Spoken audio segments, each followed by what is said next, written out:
কোন প্রাণীর জন্য সর্বোচ্চ এবং সবচাইতে ভয়ঙ্কর অভিজ্ঞতা হচ্ছে মৃত্যু। এবং এত ভয়ঙ্কর অভিজ্ঞতা, এই অভিজ্ঞতাটা কারো কাছে শেয়ার করে যাওয়া যায় না। মরার সময় কেউ বলে যেতে পারছিল আমার মরতে এমন লাগছে, কইতে পারছে? কেমন লাগছে বলতে পারে? বলা যায় না। তার আগেই চলে যেতে হয় শৈশব, কৈশোর, যৌবন, বার্ধক্য, প্রৌঢ়ত্ব, হ্যাঁ, বয়সের ছাপ, কালো চুল দাড়ি সাদা হয়ে যাওয়া, দাড়ি চুলের শুভ্রতা, দুর্বলতা। This is the circle of life. ছোট্ট ছিলাম, বড় হলাম, সিঙ্গেল ছিলাম, ডাবল হলাম, তারপরে বাবা হলাম, তারপরে শ্বশুর হলাম, তারপরে নানা হলাম, তারপরে চলে যেতে হবে। This is the circle of life. বিশ্বনবী বললেন আমার উম্মতি মা বাইনা 60 ইলা 70। আমার উম্মতের গড় বয়স হলো 60 থেকে 70। এই উম্মতের গড় বয়স কত? 60 থেকে 70। ওয়া আকাল্লুহুম মাইয়াজুজু জালিক। অল্প কিছু মানুষ আছে যারা 70-এর বেশি হায়াত পায়। এখানে 70-এর বেশি আছেন কারা? হাত তোলেন দেখি তো। কয়জন? একজন, দুইজন, তিনজন। মাশাআল্লাহ, আল্লাহ আরো হায়াত দেখ। আল্লাহ এদেরকে আরো হায়াত দারাজ করুক। চিল্লায় বলেন আমিন। তার মানে আমার উম্মতি মা বাইনা 60 ইলা 70। বিশ্বনবী বললেন এই উম্মতের গড় বয়স 60 থেকে 70, আর 70-এর বেশি হায়াত পাবে। ওয়া আকাল্লুহুম মাইয়াজুজু যালিক। 70-এর বেশি পাবে হাতে গোনা, গুনে বের করে ফেলা যায় একজন, দুইজন, তিনজন। বাকি সব 60-এর আগে নাই। ঠুস। চিল্লা এখন ঠিক কিনা? বাংলাদেশের গড় হায়াত কত মানুষের? 60। বিশ্বনবীর কথার সাথে মিলে গেছে। চিল্লায় পড়েন সুবহানাল্লাহ। এই জন্য বিশ্বনবী বলেন এই যে মুরব্বীদের দাড়ি পাকে, এই যে রাস্তায় অ্যাক্সিডেন্ট হয়, এই যে ক্যান্সারে আক্রান্ত হয়ে লোকজন মারা যায়, তারপরেও কি টনক নড়ে না? এরপরেও কি বিবেকে ধরে না যে তোমাকে চলে যেতে হবে? আকসিরু যিকরা হাযিমিল লাযযাত। জীবনের সব স্বাদকে পানসা করে দেয় ওই মরণকে স্মরণ করো। মরণকে স্মরণ করলে জাহান্নাম বরণ করা লাগে না। চিল্লায় বলেন ঠিক কিনা? আবার আল্লাহ বললেন গোলাম, স্পেশাল একজন ফেরেশতা আমি মরণের জন্য সিলেক্ট করলাম, নাম মালাকুল মাউত। তাকে আমরা আজরাইল বলে চিনি। এই মালাকুল মাউত তার বাহিনী নিয়ে নির্ধারিত টাইমে গোটা বিশ্বের সব মানুষের রূহ কবজ করে। অন টাইম নাকি দেরি করে?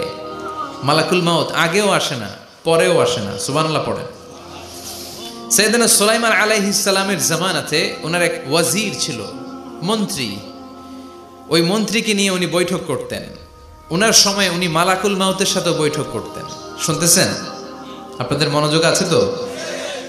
উনি বৈঠকে বসেছেন, মালাকুল মাউতও বসা, ওয়াজিরও বসা। হঠাৎ মালাকুল মাউত ওয়াজিরের দিকে বড় বড় চোখ করে তাকাচ্ছে।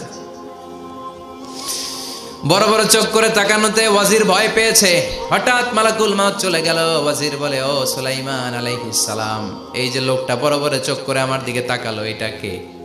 সাইয়েদনা সুলাইমান বলে হাদা মালাকুল মাউত। যে বর্ণনাটা বলছি এটা হাদিস না, এটা হচ্ছে ইসরাইলিয়া, জিউস ট্র্যাডিশন। কোরআন হাদিসের সাথে কোনো দ্বন্দ্ব নাই, তাই বর্ণনা করা যাবে। বিষ্ণু বলেছেন বাল্লিগু আন্নি ওয়ালাউ আয়া। আবার বলেছেন ওয়া হাদিসু আন বনি ইসরাইল ওয়ালা হারাজ। বনি ইসরাইলের ট্র্যাডিশন বর্ণনা করো, জিউস ট্র্যাডিশন বর্ণনা করো, এতে কোনো সমস্যা নাই। ওয়াজির বলে ও সাইয়েদনা সুলাইমান, বড় বড় চোখ করে যে তাকালো লোকটাকে? সাইয়েদনা সুলাইমান বলে হাদা মালাকুল মাউত, এটা মৃত্যুর ফেরেশতা। ওয়াজিরের কলিজায় পানি নেই। এটা কি ফেরেশতা? শুনে তো পিলে চমকে গিয়েছে। কয় কি? মালাকুল মাউত তো আমার চিনে ফেলাইছে, বাড়ি চিনে ফেলছে, আমার খবর আছে। সাইয়েদনা সুলাইমান আলাইহিস সালাম জিনদেরকে দিয়ে কাজ করাতেন, মেঘমালাকে দিয়ে কাজ করাতেন, বিশাল সিংহাসন নিয়ে পৃথিবীর প্রাচ্য থেকে পাশ্চাত্যে ঘুরে বেড়াতেন। সাইয়েদনা সুলাইমানকে ওয়াজির বলে ও সুলাইমান, মেঘমালাকে আদেশ করে দেন আমি আর এই ফিলিস্তিনের ভূখণ্ডে থাকতে চাই না। আকাশের মেঘমালার উপরে আমারে বসিয়ে দেন, আর বলে দেন আমারে নিয়ে যেন আকাশের মেঘমালা হিন্দুস্তানের ওই দূর পর্বতে রেখে আসে। আকসা আল হিন্দ, হিন্দের সবচেয়ে দূরবর্তী জায়গায় যেন আমারে রেখে আসে। সাইয়েদনা সুলাইমান বললেন আকাশের মেঘ যাও, আমার ওয়াজিরকে নিয়ে হিন্দুস্তানের একটা উপদ্বীপে রেখে আসো। রেখে আসা হলো। কিছুক্ষণ পর মালাকুল মাউত সাইয়েদনা সুলাইমানের কাছে হাজির। সাইয়েদনা সুলাইমান বললেন ও মালাকুল মাউত, কই ছিলা? একটু আগে হিন্দুস্তান থেকে আপনার ওজিরের রুহু কবজ করে আসছি। সুবহানাল্লাহ পড়েন। এটা আবার কেমন কথা, তুমি ওইখানে গেলা কেন? কয় রব্বুল আলামিন কিছুক্ষণ আগে আমার কাছে পায়গাম পাঠিয়েছে, যাও সাইয়েদনা সুলাইমানের ওয়াজিরের রুহুটা কবজ করো। কবজ করার জায়গা হলো হিন্দুস্তানের উপদ্বীপ। কোন জায়গায়? মালাকুল মাউত এসে দেখে সুলাইমান নবীর সাথে মিটিং করে। ওয়াজির কার সাথে মিটিং করে? সুলাইমান নবীর সাথে। কিন্তু ফরমানে লেখা রুহু কবজ করতে হবে কোথায়? হিন্দুস্তানে। সুবহানাল্লাহ কইবেন না? এই জন্য বড় বড় চোখ করে আমি তাকিয়েছি আর মনে মনে ভাবলাম টাইম তো নাই, কারণ মৃত্যু তো অন টাইমে হতে হয়, এখনই ওর রুহু কবজ করতে হবে। কেমন করে ওইখানে যাবে আমি জানি না, আমি আগে চলে যাই। মালাকুল মাউত চলে গেল, যে দেখে ওই জায়গায় ওয়াজির হাজির, সাথে সাথে রুহু কবজ করে আল্লাহর কাছে চলে গিয়েছে। পড়েন সুবহানাল্লাহ।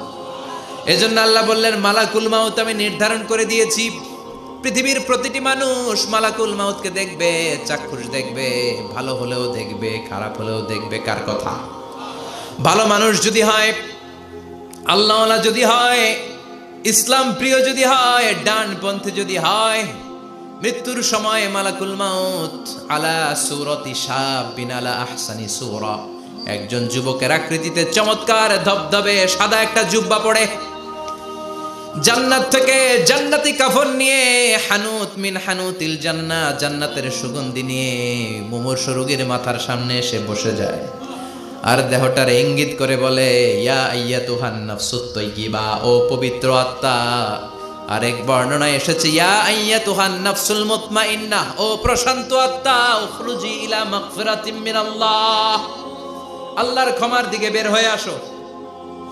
উখরুজি ইলা মাগফিরাতিম মিনাল্লাহি ওয়া রিদওয়ান, আল্লাহর ক্ষমার সন্তুষ্টির দিকে রুহুটা বের হয়ে আসো। স্মুথলি বলার সাথে সাথে মুমিনের দেহ থেকে রুহুটা বের হয়ে আজরাইলের হাতে চলে যায়। স্মুথলি বলার সাথে সাথে স্বাচ্ছন্দ্যে আনন্দে মুমিনের দেহ থেকে রুহুটা সা করে বের হয়ে মালাকুল মাউতের হাতে এসে পড়ে। পড়েন সুবহানাল্লাহ। আল্লাহ এমন মৃত্যু তুমি আমাদের নসিবে রেখে দিও, চিৎকার করে পড়েন আমিন। আর যারা ইসলাম মানে নাই, আর যারা কোরআন মানে নাই, আর যারা দিন কায়েমের আন্দোলন করে নাই, দিনকে ভালোবাসে নাই, বাম আর রামপন্থী ছিল, নাস্তিক ছিল, ইসলাম বিরোধী ছিল, তাদের কাছেও মালাকুল মাউত আসে কি আসে না? চিল্লায় বলে না, আসে কি আসে না? তাদের কাছেও আসে, কিন্তু আলা সূরাতি আকবাহি রাজুল, একজনের চেহারা যত ভয়ঙ্কর হতে পারে, যত নিকৃষ্ট হতে পারে, এরকম ভয়ঙ্করতম নিকৃষ্ট দুর্গন্ধওয়ালা একটা চেহারা নিয়ে আসে। রিজলাহু ফিল আরদ, পা থাকে জমিনে, রাসুহু ফিস সামা, হাদিসের বর্ণনা, পা দুইটা জমিনে, মাথা আকাশে। এসে ধমক দিয়ে জালিমের মাথার সামনে এসে বলে, ইয়া আইয়াতুহান নাফসুল খাবিসা, হে পাপাত্তা, হে অপবিত্র আত্মা, উখরুজি ইলা সাখাতিল্লাহি ওয়া গাদাবিহি, আল্লাহর রাগের দিকে, আল্লাহর অসন্তুষ্টির দিকে বের হয়ে আয়। মালাকুল মাউতের এই অর্ডার পাওয়ার সাথে সাথে রুহুটা কিন্তু বের হয় না। মুমিনের রুহুকে ডাক দিলে যেমনি স্মুথলি বের হয়, কাফিরের রুহু এভাবে বের হয় নাকি? কথা বলেন। রুহুটা ডানে যায়, ফাতাতাফাররাক, একবার রুহুটা ডানে যায়, আবার রুহুটা বায়ে যায়, আবার সামনে যায়, পায়ে যায়, হাতের মধ্যে ঢুকে ডানে বায়ে যায়। মালাকুল মাউত আবার ধমক দিয়ে বলে, ইয়া আইয়াতুহান নাফসুল খাবিসা, পাপাত্তা বের হয়ে আয়। রুহুটা আবার ডানে যায়, বায়ে যায়, সামনে যায়, পেছনে যায়। এবার খপাস করে মালাকুল মাউত রুহুকে ধরে টান মারে, সারা দেহটা থেকে প্রাণ রস সিক্ত করতে করতে দেহ থেকে রুহুটাকে টেনে হিচড়ে বের করে আনে। আর মুমূর্ষু রোগীটা চিৎকার মারতে থাকে। পড়েন না আউযু বিল্লাহ। একটা জীবন্ত ছাগলের চামড়াগুলো জবাই না দিয়ে কেউ যদি টেনে টেনে বের করে, ছাগল জবাই হয় নাই কিন্তু চামড়া এক পাশ থেকে টেনে টেনে টেনে হিচড়ে আপনি গা থেকে বের করলে যত কষ্ট হয়, এর চেয়েও বেশি কষ্ট দিয়ে মালাকুল মাউত বামপন্থী আর কাফেরদের রুহুটা দেহ থেকে বের করে আনে। পড়েন না আউযু বিল্লাহ। আমাদের রুহুটা যেন আল্লাহ, মুমিনদের রুহু আপনি যেভাবে কবজ করান, ওইভাবে যেন আমাদের রুহুটা বের হয়ে আসে। আর জোরে পড়েন আমিন। এজন্য আল্লাহ বললেন, বাল তুসিরুনাল হায়াতাদ দুনিয়া ওয়াল আখিরাতু খায়রুন ওয়া আবকা। পাগলের মতো মোহাচ্ছন্ন হয়ে এই দুনিয়াটার পেছনে ছুটে বেড়াও, এই দুনিয়া আসল নয়, আখিরাত হলো আসল। চিল্লায় বলেন ঠিক কিনা? অস্থির আমরা ব্যস্ত দুনিয়ার লোভে আর মোহে পড়ে আমাদেরকে যে মরতে হবে, চলে যে যেতে হবে, এটা ভাবার সময় আমাদের নাই। চিল্লায় কোন ঠিক কিনা? এজন্য বলা হয় মুতু ক্বাবলান তামুতু, মরার আগে একবার মরো। হাসিবু ক্বাবলান তুহাসাবু আলাইক, তোমার হিসাব কিয়ামতের দিন করার আগে তুমি তোমার হিসাব করো। জীবনে কি কি পাপ করেছি আমি জানি, আমার চেয়ে ভালো কেউ জানে না। চিল্লায় বলেন ঠিক কিনা? কি কি অন্যায় করেছি আমার হৃদয়ের মধ্যে কথাগুলো আছে না নাই? পৃথিবীর কেউ না জানলেও আমি জানি কি জানি না। এজন্য হাসিবু ক্বাবলান তুহাসাবু আলাইক, তোমার হিসাব বসার আগে নিজে হিসাব করো কি কি করলা। আসল মরণের দিন শটান হয়ে তো শুয়ে পড়ো ভাই, মরার আগে আরেকবার মরো। মরার আগে আরেকবার কি করবেন? কথা বলেন, মরার আগে কি করতে হবে? হঠাৎ একদিন বিছানায় শটান হয়ে শুয়ে যান, চক্ষুটা বন্ধ করেন, ভাবেন মরে গিয়েছেন। এই তো মালাকুল মাউত চলে এসে রুহটা নিয়ে গেল। আত্মীয় স্বজন চিৎকার চেঁচামেচি শুরু করে দিল, কান্নার রোল পড়ে গেল চারদিকে। মাইকের মধ্য দিয়ে, মসজিদের মাইকে অ্যানাউন্স হয়, অমুক এলাকার নিবাসী অমুক ভাই আমাদের মধ্যে দুনিয়ায় নাই, তার জানাজা হবে এশার নামাজের পর। সবাই এসে রুহের মাগফিরাত করেন। সবাই আপনারে দেখতে আসবে, কেঁদে কেঁদে লোকজন আপনারে কবর দিতে আসবে। চিল্লায় বলেন ঠিক কিনা? কেঁদে কেঁদে সবাই আসবে, দেখার জন্য আসবে। ছেলেগুলো কাঁদবে, স্ত্রী কাঁদবে, বাবা মা কাঁদবে, বন্ধু বান্ধব কাঁদবে। আর ঘরের মধ্যে রাখা হবে না। এবার আপনাকে গোসল দেওয়ার পালা। চক্ষু বন্ধ করে চিন্তার দরকার আছে না নাই? একটু চোখটা বন্ধ করে ভাবেন, আপনাকে গোসল দেয়া হবে, জামাগুলো খোলা হবে। এত টাকা দিয়ে যে দামি গোসলখানা টাইলস লাগিয়ে ঘরে বানালেন, আপনার শেষ গোসলটা কি ওই দামি গোসলখানায় হবে? লাশ যেখানে ধোয়া হয় ওই জায়গায় ধোয়া হবে। আপনাকে কাফন পরানো হবে। আপনার কলিজার টুকরা ছোট বাচ্চাটারে বলা হবে, আব্বু দেখে যাও তোমার বাবারে শেষবারের মতো দেখো। আপনার বাবা মা শেষবারের মতো একটা নজর দিয়ে আপনার চেহারাটা দেখে নিবে। বন্ধু বান্ধবরা শেষবারের মতো একবার আপনারে দেখে নিবে। জানাজার জায়গায় নেওয়া হবে। হবে না এই ঘটনাটা আমাদের? হ্যাঁ, হবে কি না? হাজার হাজার মানুষ শেষ বিদায় দেওয়ার জন্য আসবে। চারটা তাকবীর দিয়ে ইমাম নামাজ শুরু করবে। আল্লাহু আকবার, আল্লাহু আকবার, আল্লাহু আকবার, আল্লাহু আকবার বলে নামাজ শুরু করবে। নামাজ শেষ, এবার পালকিতে করে কবরে যাওয়ার পালা। যেতেই হবে, যেতেই হবে। পালকিতে করে লোকজন নিতে শুরু করবে। কবরস্থানের ওই জায়গায় যেখানে মানুষ বছরে মানুষ না মরলে যায় না, ওই গহীন নিঝুম কবরস্থানে ঢুকানো হবে। পালঙ্ক থেকে নামিয়ে আপনার জন্য করে রাখা আগ থেকে কবরটার মধ্যে শুইয়ে দেয়া হবে। উপরে বাঁশ দিয়ে ছাউনি, শেষবারের মতো সবাই দেখে বাঁশের ছাউনির উপরে মাটি চাপা দিবে। ঠিক কিনা? চলে যাবে সবাই, কেউ নাই, অন্ধকার, শুধু অন্ধকার। এই অন্ধকার যেন শেষ হতে চায় না। এই ঘটনা ঘটবে না আমাদের? কথা বলেন, ঘটবে কিনা? এজন্য মরার আগে এগুলো চিন্তার দরকার আছে না নাই? মরার আগে আরেকবার মরার দরকার আছে না নাই? এজন্য রব্বুল আলামিন বলেন, বাল তুসিরুনাল হায়াতাদ দুনিয়া ওয়াল আখিরাতু খায়রুন ওয়া আবকা। এই দুনিয়ার জীবনটাকে তোমরা আসল জীবন মনে করো, এটা আসল জীবন নয়। আসল জীবন হলো কবরের জীবন। চিল্লায় বলেন ঠিক কিনা? এজন্য লাইফটা হলো one time, one chance. Second কোনো চান্স আপনাকে দেয়া হবে নাকি? কাফেররা বলবে, ইয়া রাব্বি আরেকটা সুযোগ দেন। লাউ আন্না লানা কাররা ইয়ানি মাররা, আল্লাহ আরেকটা সুযোগ যদি পেতাম দুনিয়াতে ভালো করে আসতাম। আল্লাহ বলবেন, ইন্নাহা কালিমাতুন কাইলুহা, এটা শুধু তাদের মুখের কথা, তাদেরকে আবার সুযোগ দিলেও তারা কিচ্ছু করবে না। চিল্লায় এখন ঠিক কিনা? এজন্য একটা চান্স আমরা পেয়েছি, এই দুনিয়ার ওয়ান চান্সে আমরা ভয় পাবো একজনকে। চিল্লায় বলেন তিনি কে? এজন্য যেতে আমাদেরকে হবে। এই মরণ থেকে পালানোর কোনো সুযোগ কেউ পালাতে পারে নাই। এই মরণ হলো আখিরাতের প্রবেশদ্বার। মরণ নামক পালকিতে চড়ে আমরা কবরের ভেতরে ঢুকি। মরণ হলো প্রথম পর্ব, কবর হলো দ্বিতীয় পর্ব। যেরকম ঠিক কিনা? এজন্য বিশ্বনবী বললেন আল কবর রাউদাতুম মিন রিয়াদিল জান্নাহ আও হুফরাতুম মিন হুফারিন নার। কবর হলো কারো জন্য জান্নাতের বাগান, কারো জন্য জাহান্নামের গর্ত। আমরা বলি আল্লাহ আমাদের কবরটারে জান্নাতের বাগান বানাও। আরো জোরে পড়েন আমিন। আবার বিশ্বনবী বললেন ইন্নাল কবরা আউয়াল মানজিল মিন মানাজিলিল আখিরাহ। কবর হলো আখিরাতের মানজিলগুলোর প্রথম মানজিল। আখিরাতে একটার পরে একটা অনেকগুলো স্টেশন আপনাকে পার হতে হবে। প্রথম স্টেশনটার নাম হলো কবর। প্রথম স্টেশনের নাম কি? এই কবর নামক স্টেশনে যদি আপনি মাফ পেয়ে যান, সামনের সব স্টেশনগুলোতে মাফের ব্যবস্থা করবে কে? আর কবর নামক স্টেশনে যদি ধরা খেয়ে যান, আপনার মায়ের আছে না নাই? লাশটাকে যখন রাখা হয়, লাশটা চিনে কে আমারে রাখলো, কে আমাকে ধৌত করলো, কে আমারে কাফন পড়ালো। এজন্য বিষ্ণুই বলেছেন মুমূর্ষের সামনে বসে বসে পড়ো লা ইলাহা ইল্লাল্লাহু মুহাম্মাদুর রাসূলুল্লাহ। লাকিনু মাউতাকুম লা ইলাহা ইল্লাল্লাহ। মুমূর্ষের সামনে দাঁড়িয়ে দাঁড়িয়ে পড়ো লা ইলাহা ইল্লাল্লাহ। এই লা ইলাহা হচ্ছে জীবিতদের জন্য কালিমা, আর আমরা মরার পরে এই জিকির করি, ঠিক না? আমাদের দেশের অনেক জায়গায় লাশ নিয়ে কবরে যাওয়ার সময় লা ইলাহা পড়ে না। না, এটা আগের জিকির, মরার আগের জিকির।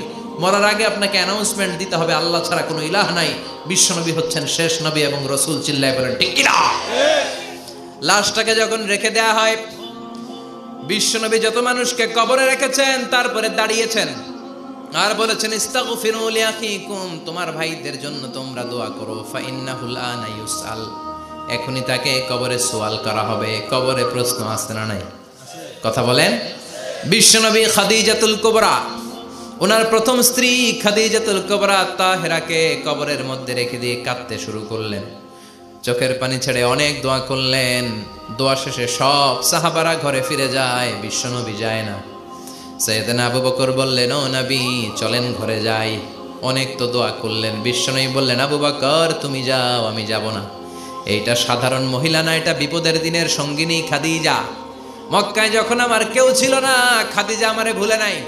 3 বছর কাফিররা আমাকে জেলখানায় বন্দি রেখেছে, নাম শিয়াবে আবি তালেবের জেলখানা।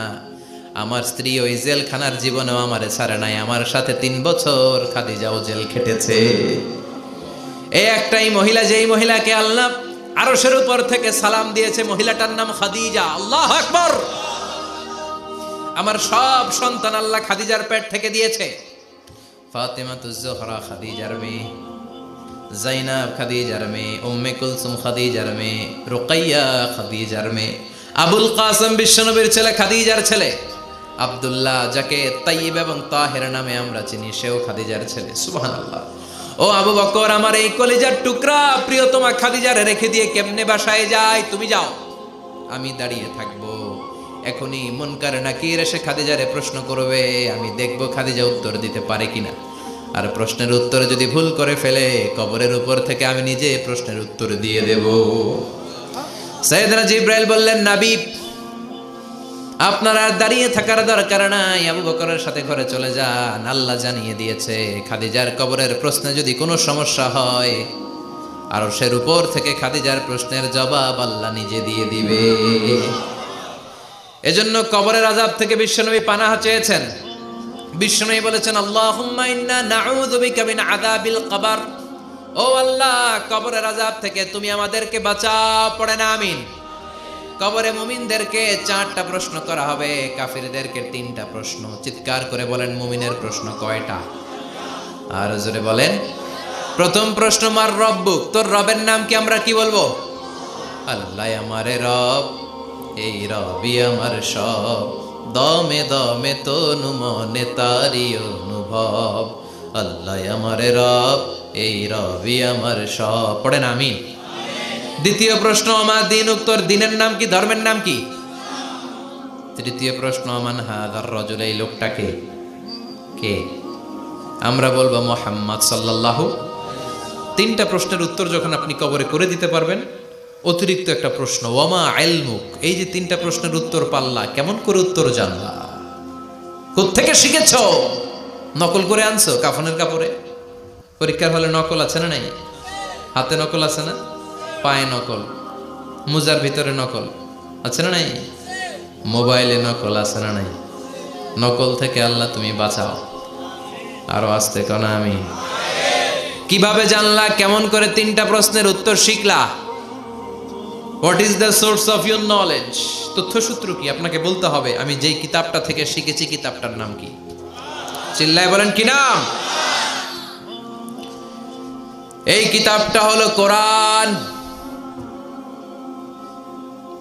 আপনাকে বলতে হবে কোরআন থেকে আমি শিখেছি, বিশ্বনবীর হাদিস থেকে আমি শিখেছি। 4টা প্রশ্নের উত্তর যখন পারবেন, ফেরেশতারা বলবে আহলান সাহালান, খোশ আমদেদ, কংগ্রেচুলেশন, বাহ বাহ, তুমি তো চমৎকার পেরেছো। ফায়ুফসাহু লাহু কবরুহু 70 যিরাআন, মুমিন বান্দার কবরটা 70 হাত লম্বা করে দেয়া হবে। ইফতাহু লাহু বাবুন ইলাল জান্নাত, জান্নাতের দিকে তার কবর থেকে একটা দরজা বানিয়ে দেয়া হবে। জান্নাতের সুঘ্রাণ ঠান্ডা বাতাস এসে তার কবরের ভিতরে ঢুকতে শুরু করবে। ইলবাসু লিবাস মিন আহলিল জান্নাত, জান্নাতীদের পোশাক তার গায়ের মধ্যে পরিয়ে দেয়া হবে। আল্লাহু আকবার। আর বলা হবে নাম কানাউমিল আরুস, বাসর রাতে বর যেমনি কনেকে নিয়ে ঘুমিয়ে যায়, তুমিও একটা ঘুম দাও। আলহামদুলিল্লাহ পড়ে মুমিন বান্দা আনন্দের একটা ঘুম দিবে। ইসরাফিলের সিংগার আওয়াজ ছাড়া পৃথিবীর কোনো কিছুই তার আগে ঘুম ভাঙতে পারবে না। আল্লাহ আমরাও যেন সেদিন কবর একটা মজার ঘুম দিতে পারি, তুমি তৌফিক দাও। জোরে পড়েন আমিন।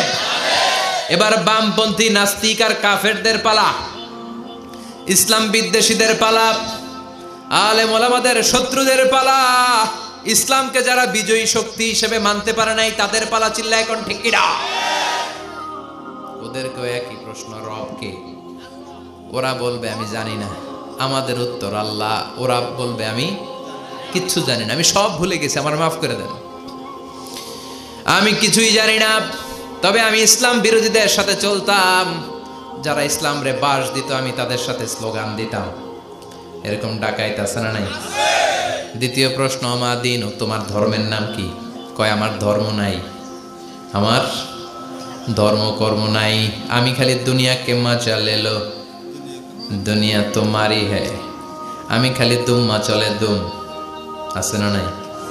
আমি শুধু মৌজ মাস্তিতে ব্যস্ত ছিলাম, আমার দুনিয়া নাই, দিন নাই, আখেরাত নাই, রবকে আমি জানি না, ধর্মকে জানি না।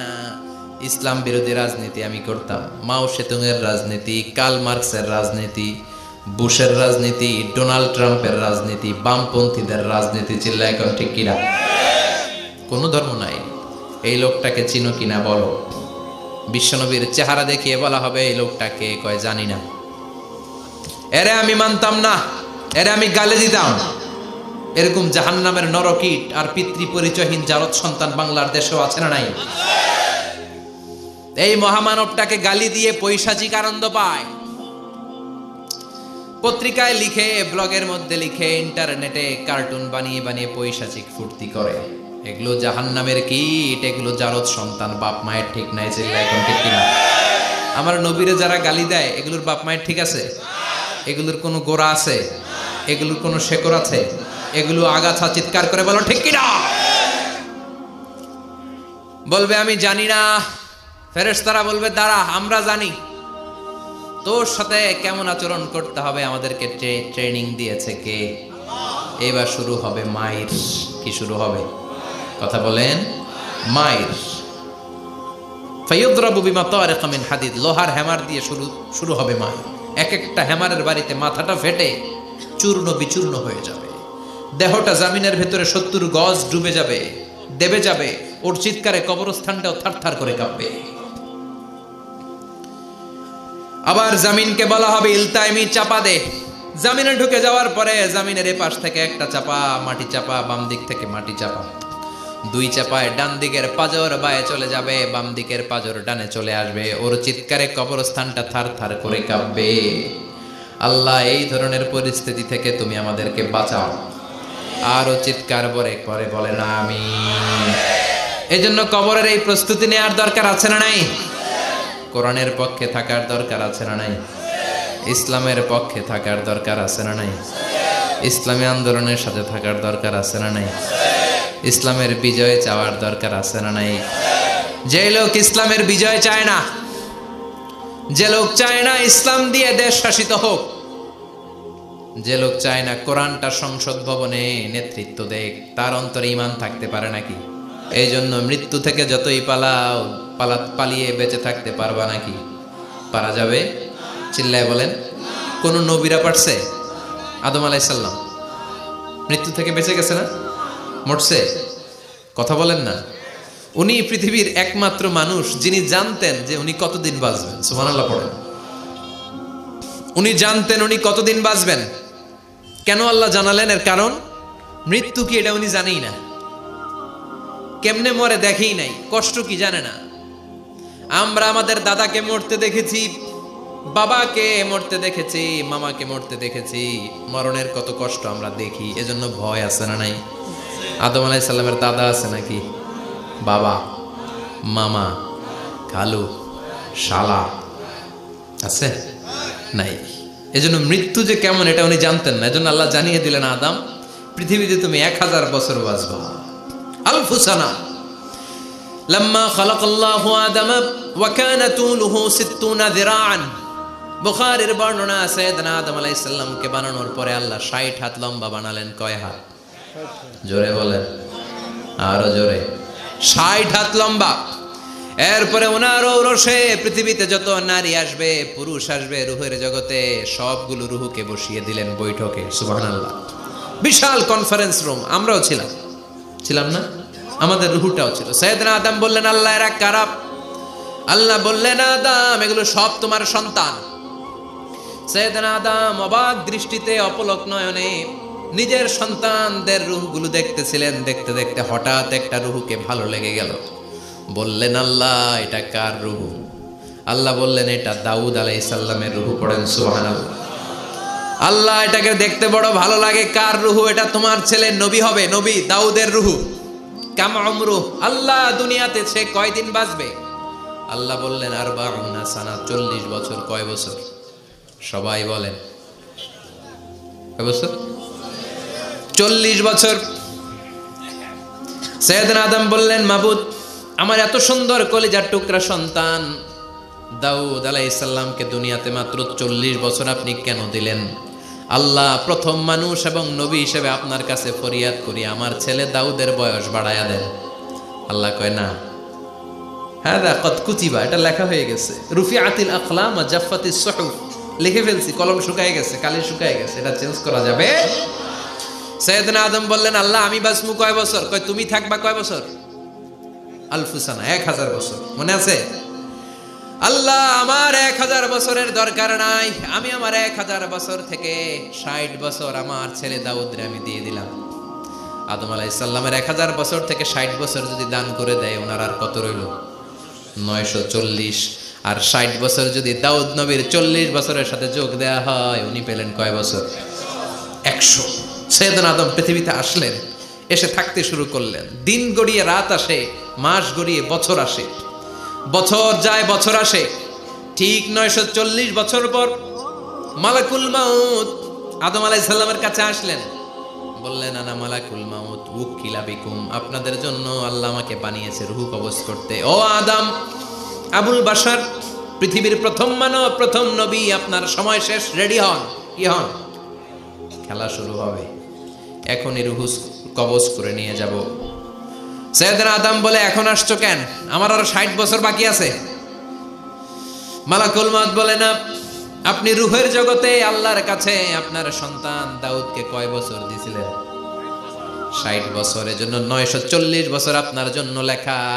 আমি এখন আপনার রূহ কবজ করতে চাই। সাইয়েদনা আদম বলে, আমি মানি না, আমি কাউরে দেই নাই 60 বছর, আমি দেই নাই, আমি আরো বাঁচব, আমি আরো বাঁচবো, 60 বছর আমি বাঁচবো, আমি দেইটাই নাই। মিয়া যাও। মালাকুল মাউত আল্লাহর যে বলে, আল্লাহ দেয় নাই বলে, আসলে ভুলে গেছে। আসলে আফাতুল ইলমি আন নিসিয়ান, মানুষ ভুলে যায়, মানুষ বড্ড ভুলে যায়। আমরা অনেক সময় খাইয়াও কই খাই নাই। অনেক কিছু আপনি দিছিলেন কিন্তু ভুলে যাই, গলার নিচ দিয়ে নামার পরে কই তুমি কিচ্ছু দাও নাই। আছে না নাই? নাসিয়া আদম ফানাসিয়া বানু, আদম আলাইহিস সালাম ভুলে গেছেন, তাই আমরাও ভুল করি, ঠিক কি না? এজন্য আমাদের নেতারাও বলে এটা দেব ওটা দেব, নির্বাচনের পর সব ভুলে যায়। আছে না নাই? ওই যে আদম আলাইহিস সালাম ভুলছে, আমরাও ভুলে যাই। ওনাদের দোষ কি? ভুলে যায়, বেমালুম ভুলে যায়।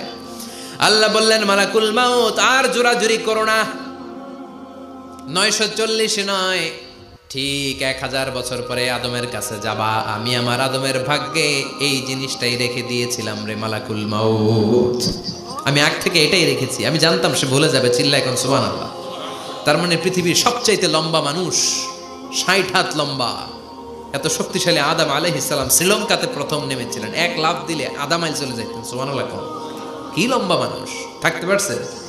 কথা নাই, ঘুমে ধরছে? শেষ করে দেই। হ্যাঁ, আরো কয়েক মিনিট চলবে? চলবে, চলবে। তাকবীর দেন, লিল্লাহি তাকবীর।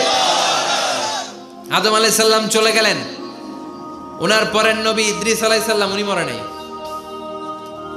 ইদ্রিস আলাইহিস সালাম মরছে, কে বলছে? উনিও মরেছেন। তবে ওনার মৃত্যুর আজীব এক ঘটনা আছে, অনেক লম্বা কথা। এক ফেরেশতার সাথে ওনার বন্ধুত্ব হয়েছিল। বলেছিলেন আমি আকাশ দেখতে চাই, আল্লাহর কাছে অনুমতি চাই। আল্লাহ বলল ঠিক আছে, ইদ্রিসকে আকাশে ঘুরাও। প্রথম আকাশে ঘুরলেন, দ্বিতীয় আকাশে ঘুরলেন, তৃতীয় আকাশে ঘুরলেন, চতুর্থ আকাশে ঘুরলেন। ইন দ্য মিন টাইম চতুর্থ আসমানে মালাকুল মাউত পৃথিবীর দিকে নেমে আসছিল। ওই ফেরেশতা বলে মালাকুল মাউত আপনি কই যান? মালাকুল মাউত বলে একটু আগে আল্লাহ ফরমান জারি করেছে, চতুর্থ আসমানে আমার নবী ইদ্রিসের রূহ কবজ করো। সুবহানাল্লাহ। আমি বললাম আল্লাহ আপনার পাঠানো নবী সাইয়েদনা ইদ্রিস থাকে দুনিয়ায়, চতুর্থ আসমানে পামু কই? আল্লাহ কয় কথা নাই, দৌড় দে। আমি দৌড় দিলাম, এসে দেখি ইদ্রিস আলাইহিস সালাম এখানে রেডি। সুবহানাল্লাহ। ওয়া রাফা'নাহু মাকানান আলিয়্যা। ইদ্রিস আলাইহিস সালামের রূহ কবজ দুনিয়ায় হয় নাই, চতুর্থ আকাশের মধ্যে হয়েছে। একটু চিৎকার করে পড়বেন সুবহানাল্লাহ। এরপরে সুলাইমান আলাইহিস সালাম, উনি তো মরে নাই, মরছে? উনি জিন চালাইতো, উনিও মরবে? শক্তিশালী একজন নবী ছিল। উনি মালাকুল মাউতকে বলেছিলেন মালাকুল মাউত আমার মৃত্যুর সুয়াইয়া, সামান্য কিছু আগে আমারে বইলো, আমার একটা কাজ আছে। মালাকুল মাউত মৃত্যুর কিছু সময় আগে এসে বলল সুলাইমান টাইম ইজ আপ, সময় শেষ, অল্প কিছু সময় বাকি, কি করবেন করেন। সাইয়েদনা সুলাইমান জিনদেরকে ডাকলো, ও জিনেরা, বিশাল একটা প্রজেক্ট আছে, প্রজেক্টে কাজ শুরু করো। আর কিছু জিনকে বলল চারদিকে গ্লাস ফিটিং করা একটা রুম বানাও। সাইয়েদনা সুলাইমান আলাইহিস সালাম গ্লাস ফিটিং করা রুমের ভেতরে ঢুকলেন। এই রুমে ঢুকার দরজা নাই, হাতে একটা লাঠি নিলেন। কি নিলেন? লাঠির মধ্যে ভর করে দাঁড়িয়ে রইলেন আর জিনদের দিকে তাকিয়ে রইলেন। জিনেরা এত বদমাশ ছিল, সাইয়েদনা সুলাইমান দাঁড়িয়ে না থাকলে কাজ করতো না। ছিল ফাঁকিবাজ। কি ছিল? দাঁড়ায় না থাকলে আজও লোকজন কাজ করতে চায় না, ঠিক কিনা? মালিক দাঁড়ায় থাকলে ঠিকই কাজ হয়ে যায়। সুলাইমান আলাইহিস সালাম লাঠির মধ্যে ভর দিয়ে দাঁড়িয়ে রইলেন আর বললেন কাজ করো। জিনেরাও কাজ শুরু করলো। ওদিকে মালাকুল মাউত এসে বলে, ও সুলাইমান সময় তো শেষ। সুলাইমান বলে সমস্যা নাই, রূহ কবজ করেন। উনি লাঠির মধ্যে ভর দিয়ে দাঁড়িয়ে রইলেন। গ্লাস ফিটিং করা রুমের ভিতরে কোরআন সাক্ষী।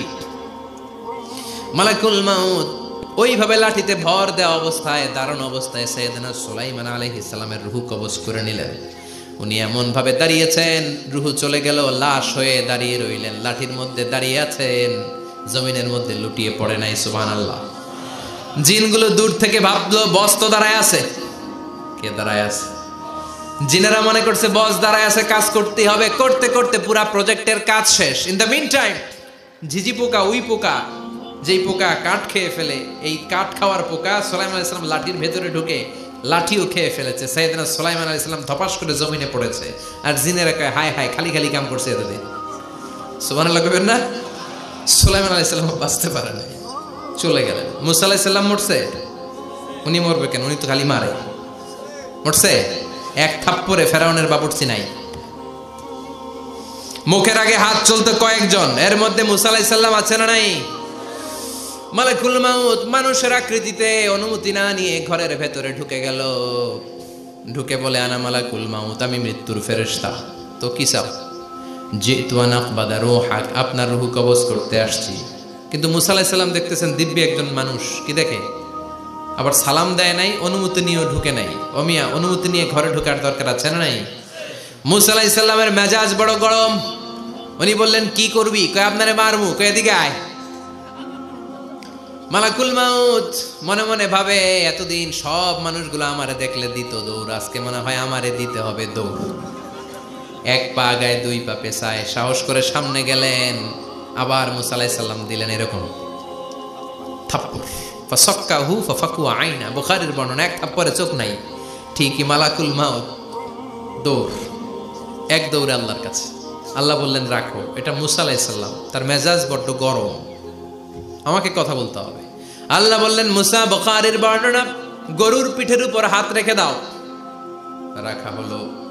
তোমার হাতের নিচে গরুর যত পশম, প্রত্যেক পশমের বিনিময়ে এক এক বছর করে হায়াত বাড়িয়ে দিলাম। মুসা আলাইহিস সালাম অনেক চালাক নবী। উনি বললেন আল্লাহ, আমার হাতের নিচে যদি গরুর 2000 পশম থাকে, তার মানে 2000 বছর হায়াত বাড়িয়ে দিলেন, কিন্তু এক্সট্রা হায়াত যখন শেষ হয়ে যাবে এরপরে কি হবে? আগে ওইটা বলেন। আল্লাহ বললেন সুমাল মাউত, তারপরে তো মুসা মরতেই হবে, আসতেই হবে। সাইয়েদনা মুসা আলাইহিস সালাম বললেন ফাল আনা, তাহলে আর দেরির দরকার নাই, এখনই আমি আপনার কাছে চলে যেতে চাই। মালাকুল মাউত মুসা আলাইহিস সালামের রূহ নিয়ে উড়াল দিলেন। সুবহানাল্লাহ। বাঁচতে পারছে? বিশ্বনবী মরে নাই, উনি ইন্তেকাল করেছেন। চিল্লা এখন ঠিক কিনা? ইন্তেকালের আগে বিশ্বনবী প্রচন্ড অসুস্থ হলেন। মা আয়েশারে ডেকে বললেন, আয়েশা, মনে হয় আমি বাঁচব না। ওই যে খায়বার বিজয়ের দিন, খায়বার দুর্গ বিজয় করার পরে এক ইহুদি মহিলা আমার দাওয়াত দিয়েছিল।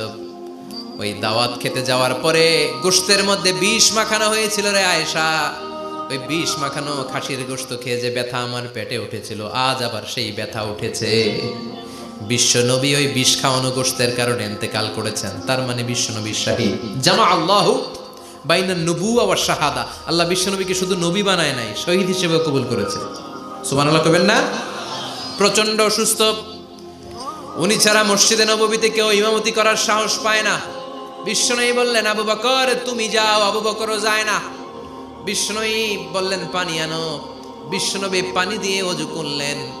ওযু করে কয়েকজন সাহাবীকে ধরে উঠতে চাইলেন, আবার ধপাস করে বেহুশ হয়ে পড়ে যায়।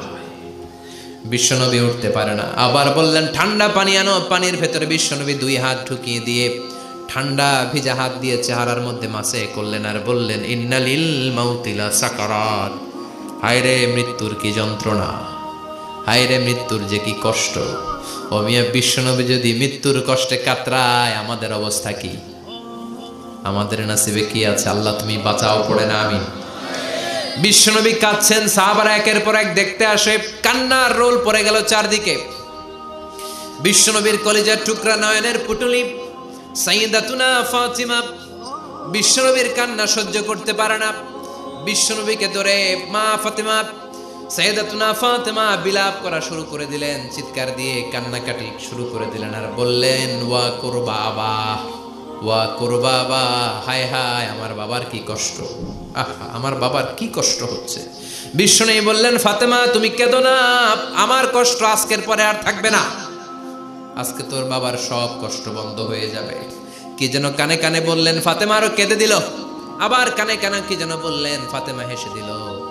বিশ্বনবীর ইন্তেকালের অনেক পর মা আয়েশার কাছে ফাতেমা বললেন, আমি যখন প্রথমে কেঁদেছিলাম আব্বা বলেছিল আমি আর বাঁচব না রে ফাতেমা। আবার কানে কানে একটা কথা বলার পরে হেসেছিলাম, আব্বা বলেছিল আমার পরে আমার পরিবার বর্গের মধ্য থেকে সর্বপ্রথম তোমার সাথে আমার দেখা হয়ে যাবে রে ফাতেমা। অল্প কয়েক মাসের ব্যবধানে সাইয়্যিদাতুনা ফাতেমা উনিও ইন্তেকাল করলেন।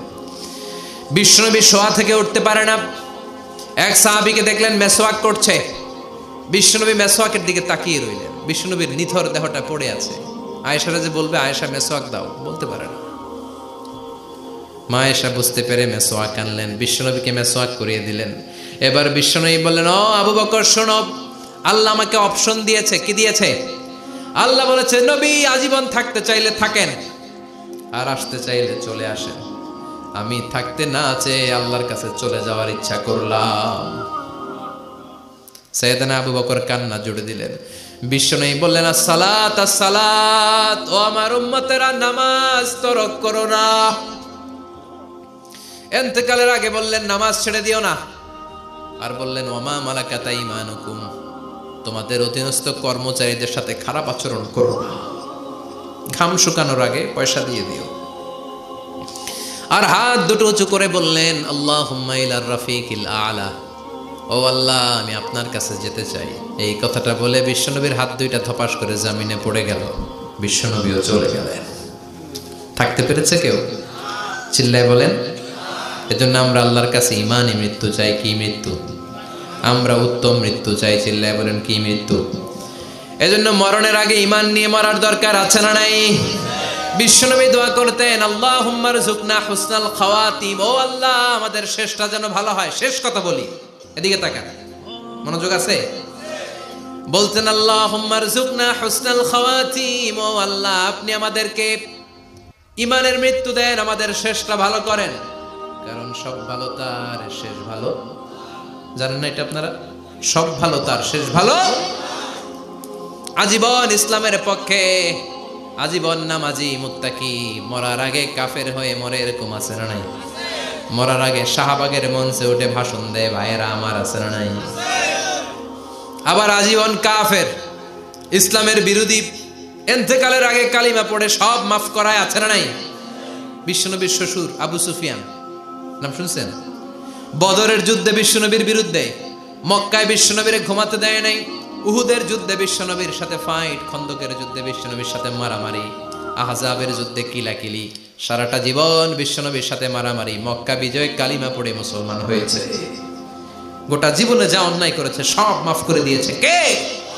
এজন্য আমরা আল্লাহরে বলি, আল্লাহ কালিমাটা পড়তে পড়তে যেন আমরা মরতে পারি। চিৎকার করে পড়ে না আমিন। জিহাদের ময়দানে এক সাহাবা যুদ্ধ করতে লাগলেন।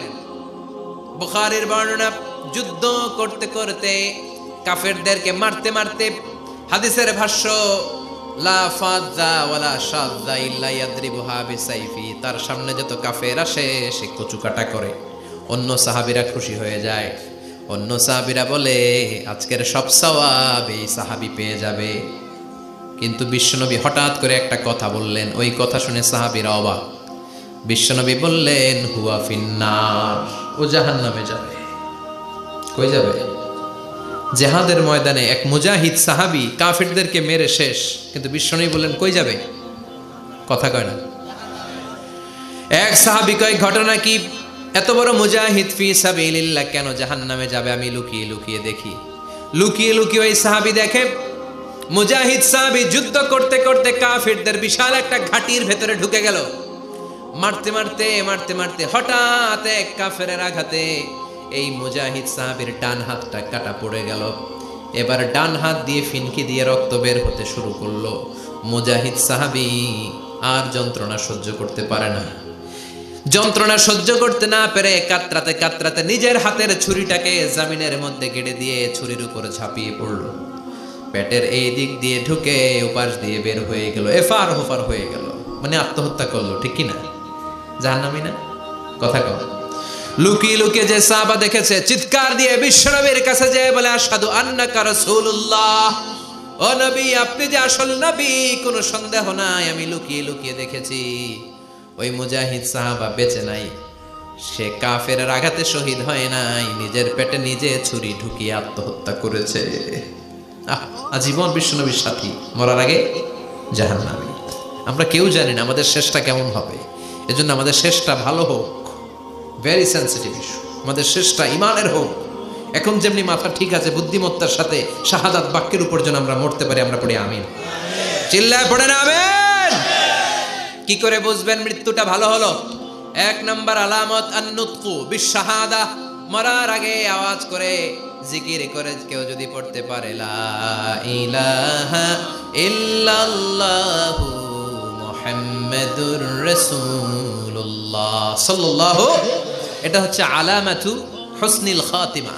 আপনার মৃত্যুটা যে ভালো মৃত্যু হয়েছে এটার আলামত। কি মৃত্যু? সবাই বলেন ভালো মৃত্যু আমরা চাই কি চাই না? ভালো মৃত্যুর এক নাম্বার আলামত কালিমা পড়ে যদি মরতে পারে। বিশ্বনবী বলেন, মান কানা আখিরু কালামিহি লা ইলাহা ইল্লাল্লাহ, যে ব্যক্তির সর্বশেষ কথাটা হবে, বাক্যটা হবে লা ইলাহা ইল্লাল্লাহ, দাখালাল জান্নাহ, সে জান্নাতি হয়ে যাবে। সুবহানাল্লাহ পড়েন। এরপরে বিশ্বনবী বললেন, আল মুমিনু ইয়ামুতু বিজাবি ইরকিল জাবিন, মুমিন যখন মারা যায় তার কপাল ঘেমে যায়। সুবহানাল্লাহ পড়েন। হাত ঘামে না, পা ঘামে না, মুমিনের কপাল ঘামে। সুবহানাল্লাহ। এজন্য কেউ মারা গেলে কপালের মধ্যে হাত দিবেন, দেখবেন ওই ঘামের মধ্যে একটা জান্নাতি ঘ্রাণ আছে। সুবহানাল্লাহ। আল্লাহ আমরা যখন মরে যাব আমাদের কপালটা যেন এরকম ঘেমে যায়। আমিন পড়েন আর জোরে আমিন। আল মুমিনু ইয়ামুতু বিআরাকিল জাবিন, মুমিন মারা গেলে তার কপাল ঘামে। কপাল ঘামলে বুঝতে হবে এটা ভালো মৃত্যু, ইমানি মৃত্যু। চিল্লায় বলেন ঠিক কিনা? এরপরে বিশ্বনবী বললেন ফি লাইলাতিল জুমা, জুমার রাতে যদি মরে, আও ফি শাহরি রমাদান, কিংবা রমজান মাসে যদি মরে, আও ফি সাফারিল হজ, কিংবা হজের সফরে যদি মরে। বাংলার জমিন থেকে অনেক হাজিরা হজ করতে যায়, অনেকে ওইখানে যে আরাফাতের ময়দানেও মারা যায়, এরকম হাজি আছে না নাই? খুশনসিব, এটা খুশনসিব। আলহামদুলিল্লাহ পড়েন। এরপরে বিশ্বনবী বললেন মাউতু শাহাদা, আল্লাহর রাস্তায় জিহাদ করে কালেমার বাণীকে উপরে তুলে ধরার জন্য কেউ যদি শাহাদাতের বাণী, শাহাদাতের পেয়ালা পান করে, শাহাদাতের মৃত্যুর চাইতে ভালো মৃত্যু আর হতে পারে? শাহাদাতের মৃত্যুর চাইতে শ্রেষ্ঠ মৃত্যু আছে নাকি? কথা বলেন। আমরা শহীদ হতে চাই কি চাই না? শাহাদাতের তামান্না যেই মুমিনের অন্তর নাই, অন্তরের ভেতরে নাই, ওই লোক কি মুমিন হতে পারে নাকি? মান সাআলাল্লাহ শাহাদা, বিশ্বনবী ফরমান যে ব্যক্তি আল্লাহর কাছে শাহাদাতের মৃত্যু চায়, বাল্লাগাহুল্লাহু মানাজিলাশ শুহাদা ওয়া ইন মাতা আলা ফিরাশিহি, কেউ যদি আল্লাহর কাছে শাহাদাত অন্তর থেকে কামনা করে, রব্বুল আলামিন ওই ব্যক্তিকে শাহাদাতের মর্যাদায় নিয়ে যাবেন, যদিও সে বিছানায় পড়ে পড়ে মারা যায়। বিছানায় পড়ে মারা গেছেন, কিন্তু অন্তরে কামনা ছিল আল্লাহ আমার তুমি শহীদ হিসেবে কবুল করো। শহীদদের কাতারে আপনারা দাঁড় করায় দিবে কে? ওমরে ফারুক বলতেন আল্লাহুম্মা আরযুকনা শাহাদাতান ফি সাবিলিক, ও আল্লাহ আপনি আমারে আপনার রাস্তায় শহীদ হিসেবে কবুল করেন। ওয়ারযুক মাউতি ফি হারামি রাসূলিক, পৃথিবীর কোন শহরে মরতে চাই না, বিশ্বনবীর শহরে মদিনা শহরে আমার মৃত্যু কবুল করেন। ওমরে ফারুক কই মরছে? কথা কও। ফজরের জামাতে ইমামতি করতে গিয়েছেন, মাওলাল মুগীরা আবু লুলু আল মাজুসি মাওলাল মুগীরার আঘাতে অ্যাসাসিনেটেড বাই মুগীরা, স্টেবিং করেছে। এখানে তিনটা আঘাত করেছে, একটা এখানে, একটা পাজরে, একটা নাভির মধ্যে, নাভি কেটে দুই ভাগ। ওনাকে খাবার দেয়া হলো নাবিজ, দুধ মাখানো নাবিজ। ওই নাবিজের দুধ নাভি দিয়ে বের হয়ে যায়। উনি বললেন কে মেরেছে আমাকে? বলল অগ্নি উপাসক। শুকরিয়া করে বললেন আল্লাহ আমারে কোনো মুসলিম মারে নাই, কোনো মুমিন মারে নাই। উনি বেহুশ ছিলেন, হুশ ফিরে সবাই রে বললেন আসল্লান নাস, ফজরের যেই নামাজটা আমার ইমামতিতে শুরু হয়েছে, এক রাকাতের পর আমাকে মারা হলো। এবার আমাকে বলো আমার নেতৃত্বে যে নামাজটা শুরু হয়েছে, নামাজটা ঠিক মতো হয়েছে কিনা? সুবহানাল্লাহ। আমারে কে মারলো? কে তোমাদের খলিফা হবে? কি হবে আমার আব্দুর রহমানের আব্দুল্লাহর? এগুলো নাই। প্রথম কথা ছিল মানুষরা নামাজটা পড়েছে কিনা। সুবহানাল্লাহ। এজন্য শাহাদাতের তামান্না সবচেয়ে বড় তামান্না। চিল্লায় বলেন ঠিক কিনা? এরপর বিশ্বনবী বললেন মুরাবিতান ফি সাবিলিল্লাহ, মুসলিম রাষ্ট্রের পাহারা দেয় যারা, বর্ডার গার্ড। আমাদের দেশের বর্ডার গার্ডের কি বলে? আগে বিডিআর ছিল, এখন বিজিবি। আমার বিজিবির ভাইয়েরা না খেয়ে না পড়ে শীতের রাতে দেশ পাহারা দেয়। বিএসএফ এর গুলিতে যদি মারা যায় এটা শহীদ। সুবহানাল্লাহ। এর চেয়ে শ্রেষ্ঠ মৃত্যু আর হতে পারে? এরপরে আল মাউতু আলা আমালিন সালেহ, কোন ভালো কাজের উপর মরণ। নামাজে সেজদা দিয়েছে, সেজদা অবস্থায় অনেকে চলে যায়, এরকম আছে না নাই? তাহাজ্জুদের যায় নামাজে মরণ দিও প্রভু আমায়, একামতে দিনের কাজে কবুল করে নিও আমায়। পড়েন আমিন। তাহাজ্জুদের যায় নামাজে যেন আমাদের মরণ হয়, পড়েন আমিন। রোজা অবস্থায় মারা যাওয়া, নেক আমল অবস্থায় মারা যাওয়া, এগুলো হচ্ছে আলামাত হুসনিল খাতিমা। আপনার শেষটা, বিদায়টা, মৃত্যুটা যে ভালো হয়েছে তার আলামত। আল্লাহ এই যে কথাগুলো বললাম, শ্রেষ্ঠ শ্রেষ্ঠ মৃত্যু, আমাদের মৃত্যুগুলো ওই রকম করে দিও। চিৎকার করে পড়েন আমিন, আওয়াজ করে পড়েন আমিন। এবার আলামাত সুইল খাতিমা, কিছু মৃত্যুর আলামত আছে, এটাই প্রমাণ করে এটা ভালো মৃত্যু নয়, এরকম আলামত আছে না নাই? এক নম্বরে হলো আল ইন্তিহার, আত্মহত্যার মৃত্যু। সমাজে আছে না নাই? উখিয়াতে তো নাই না? এদিকেও মরে, কি জন্য? কেন মরে? হ্যাঁ, বয়ফ্রেন্ড গালি দিছে এই জন্য? হ্যাঁ, মান কাতালা নাফসাহু বিশাইইন উযযিবা বিহি ইয়াউমাল কিয়ামা, যে জিনিস দিয়ে যে যাকে মেরেছে, আত্মহত্যা করেছে, সুইসাইড করেছে, কিয়ামতের দিন ওই জিনিস দিয়ে সে তাকে মারবে, এটাই হবে তার শাস্তি। ওড়না পেঁচিয়ে যারা আত্মহত্যা করলো ওর শাস্তি ওড়না পেঁচানো। বিষ খেয়ে যারা মারা গেল তার শাস্তি জাহান্নামের বিষ খাবে আর চিৎকার করবে। ছুরি ঢুকিয়ে যারা মারা গেল জাহান্নামের আগুনে ঝলসানো ছুরি শুধু ঢুকাবে। আল্লাহ আত্মহত্যা থেকে বাংলাদেশে বাঁচাও, আমাদের ছেলে মেয়েগুলারে বাঁচাও। চিৎকার দিয়ে বলেন আমিন। আত-তাআক্কুদ ফিল লিসান ফিলা ইলাহা ইল্লাল্লাহ। আজীবন কালেমা পড়ে নাই, আজীবন কালেমারে বাস দিয়েছে, এখন মরার সময় সবাই কয় কলমা পড়েন, কলমা পড়েন। এখন পড়তে চায় মাগার মুখ দিয়ে বাইর হয় না। আছে না নাই? এরকম ডাকায় দুখিয়াতে নাই, কলমা পড়তে পারে না, আটকায় যায়, মরে গেছে। এই মৃত্যুটা কি ভালো কথা বলে? ফি হালাতি শুরব, অনেকে মদ খাইতে খাইতে মরে, আছে না নাই? জুলুম করতে করতে মরে, আছে না নাই? অন্যের জায়গা দখল করে মরে, এরকম আছে না নাই? ফি হালাতি ইরতিকাবিল কাবায়ের, যে কোনো কবিরা গুনাহ করা অবস্থায় যদি মারা যায় এটা খারাপ মৃত্যু, অপমৃত্যু, এটা জান্নাতি মৃত্যু নয়। চিৎকার করে বলেন ঠিক কি না? এরপর ফি সাখাতিল ওয়ালিদাইন, বিশ্বনবী বললেন কোন ছেলে যদি মারা যায় এমন অবস্থায় মা বাবা তার উপর রাগান্বিত, এটা ভালো মৃত্যু? কথা বলেন। পৃথিবীর চেয়ে, গোটা পৃথিবীর বুকে মায়ের চেয়ে আপন কেউ আছে নাকি? এই মায়ের মনে কষ্ট দিয়ে ওই অবস্থায় যদি মারা যায় এই মৃত্যুটা অনেক খারাপ। চিল্লায় বলেন ঠিক কিনা? এজন্য মায়ের সাথে খারাপ আচরণ করবেন নাকি? কথা বলেন। যার মা নাই সে জানে মা না থাকার কি জ্বালা, ঠিক কিনা? যখন রাত্রি নিঝুম এই চোখে ঘুম, একলা শুধু ঘরে তোমায় মনে পড়ে মাগো, তোমায় মনে পড়ে। যখন রাত্রি নিঝুম এই চোখে ঘুম, একলা শুধু ঘরে তোমায় মনে পড়ে মাগো, তোমায় মনে পড়ে। এজন্য মায়ের দোয়া সবচেয়ে বড় দোয়া। মা রেগে আছে, মা বদদোয়া দিয়েছে, বাবা বদদোয়া দিয়েছে, বাবা আপনার উপর অসন্তুষ্ট, ওই অবস্থায় ছেলে মরলে এটা কি ভালো মৃত্যু? এরপরে স্বামী যদি নাখোশ থাকে স্ত্রীর উপর, স্বামী যদি স্ত্রীর উপর রেগে থাকে, অসন্তুষ্ট থাকে, ওই অবস্থায় স্ত্রী যদি মারা যায় এটাও খারাপ মৃত্যু। চিল্লায় বলেন এটাও খারাপ মৃত্যু। এরপরে লাউ ফারিহাল মুসলিমুনা বিমাউতি, কোন লোক মারা গেলে যদি এলাকার মুসলমানরা খুশি হয় এটা কি ভালো মৃত্যু নাকি? কোন লোক মারা গেলে এলাকার মুসলমানরা যদি আল্লাহর শুকরিয়া করে এটা কি ভালো মৃত্যু নাকি? আমরা কি ভালো মৃত্যু চাই নাকি খারাপ?